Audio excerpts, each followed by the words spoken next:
مساء الخير على اجمل متابعين في الدنيا. يلا نعمل مع بعض اللحمه المسلوقه بس على طريقتي. هنعمل لها شويه تكات كده قبل ما نسلقها. اول حاجه هنعملها هنشوح اللحمه. بسم الله. هتحطي معلقه سمنه او معلقه زيت، انا حطيت معلقه زيت. هنشوح اللحمه الاول. هحط فلفل اسمر 3 حبات من المستكه، هحط مكعب من الماجي، هحط بصلتين، حبايه من الطماطم، حبهان مطحون، ورق لورا مطحون ومتصفي بالصفايه. بسم الله. هشوح في اللحمه مش اقل من 10 دقايق.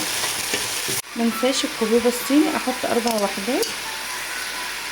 هنا فضيت النخاع اللي في الماسوره علشان ايه، هحط الميه المغليه، ما ينفعش ان انا احط ميه ساقعه. هي كده ما شاء الله اتشوحت معايا كويس. بسم الله الرحمن الرحيم. بس خلاص. بسم الله الرحمن الرحيم. ثواني.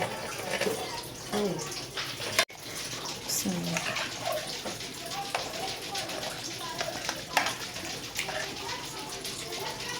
هل هو تكفيها وتكفي علينا؟